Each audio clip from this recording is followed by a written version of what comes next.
meus irmãos, a paz do Senhor, bem-vindos ao Daily Devotions, o devocional diário da AD Gravataí. E nesse 12 de julho, estamos em 1 Crônicas, capítulo 12 a 14, e o texto que está fazendo lembrar, os relatos do livro do profeta Samuel, naquele período em que os filisteus guerreiam contra o rei Saul, e ele morre, também os seus filhos, Jonatas, enfim, e apenas um dos seus filhos sobrevive, que é Isbosete. Isbosete, Abner, que era o capitão do exército de Saul, o faz rei sobre Israel. Mas já no sul, Davi exercia uma liderança na tribo de Judá. E aqui vai então começar a relatar como que se constrói a liderança de Davi, e o entendimento das tribos de Israel para fazê-lo rei sobre a nação, devido ao reconhecimento deles sobre todas as conquistas, as vitórias, a valentia, as estratégias de Davi, entenderam que ele realmente era a pessoa para ser o rei de Israel, aquele que Samuel, o profeta, havia ungido ainda como menino. E agora já vai começar se referindo aos homens de Manassés que desertaram as frentes das tropas israelitas na guerra contra os filisteus.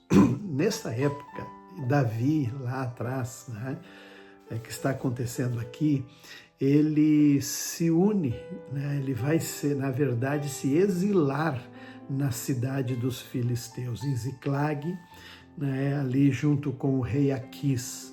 E ele se torna fiel ao rei Aquis, o rei dos filisteus, um dos reis dos filisteus, E ele se torna um homem de confiança, um guarda do rei, porque Davi tinha essas capacidades, junto com os seus homens. E agora Davi começa a subir com Aquis em direção a Israel, ou seja, ao norte, aos montes Gilboa, e para ali guerrear contra Saul e Israel. Mas nesse momento, os reis filisteus se reuniram e falaram com Aquis: esse Davi não pode ir conosco. Imagine, lá na batalha ele vai se unir com Israel e vai guerrear contra nós.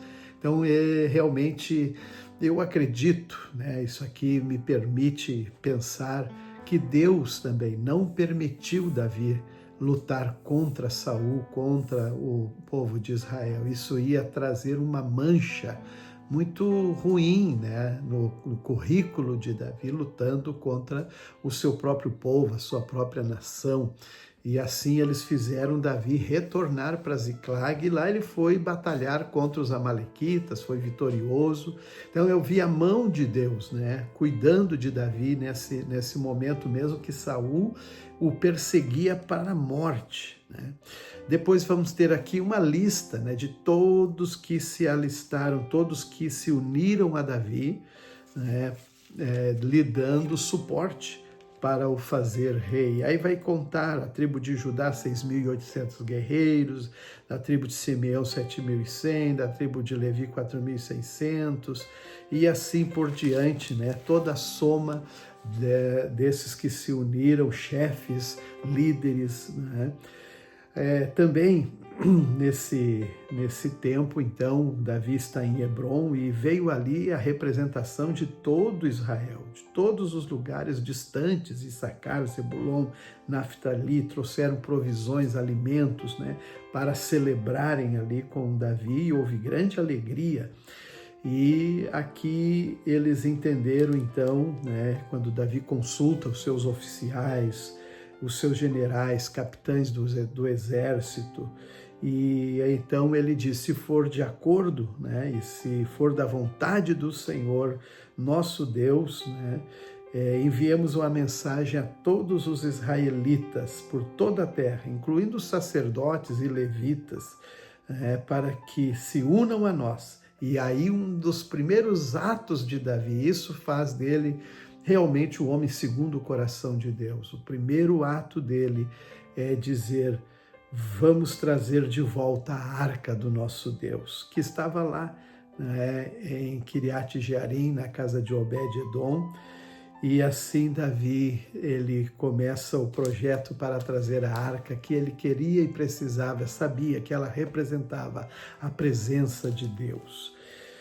E assim Davi também, né, ele sobe para Jerusalém, né, tem outras mulheres, outros filhos, os filhos que nascem em Jerusalém, dentre eles Salomão, né, entre outros, mas Salomão, que vai ser o sucessor, o rei de Israel, também nasce em Jerusalém.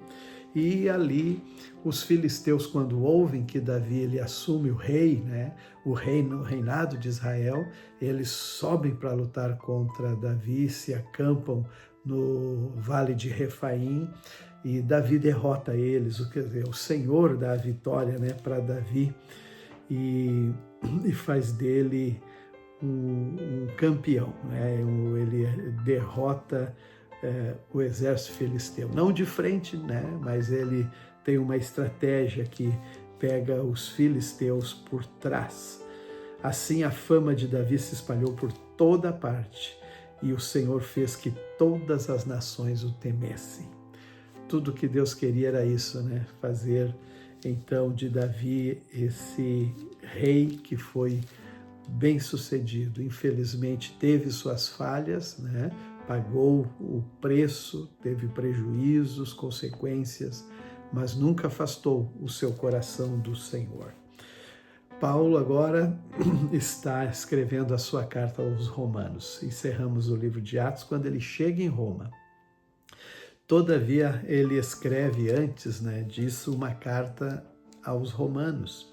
E nessa carta ela se torna o resumo de toda a estrutura do Evangelho, as boas novas para o povo gentil e o povo de Israel.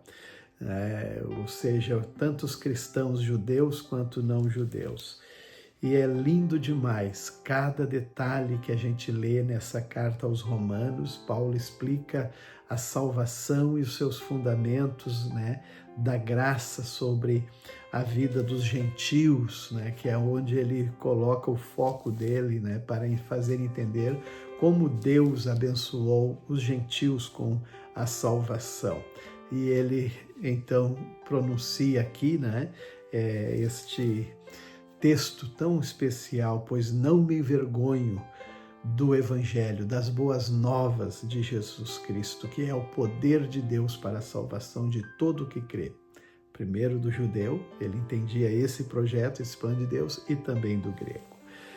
Nós vamos seguir na carta aos Romanos, vamos ler alguns detalhes muito lindos e compreensão, né, do mistério de Deus sobre o seu plano salvador, tanto para judeus quanto para os gentios, e tudo que Deus usou, né, os fundamentos para fazer o seu projeto de salvação avançar.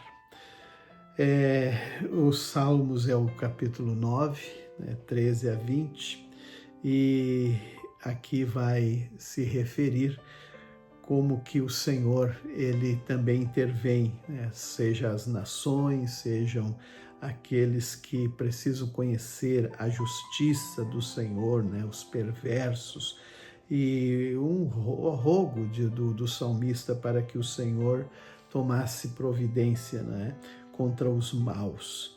E Provérbios também vai dizer: a riqueza atrai muitos que se dizem amigo, mas a pobreza afasta todos eles.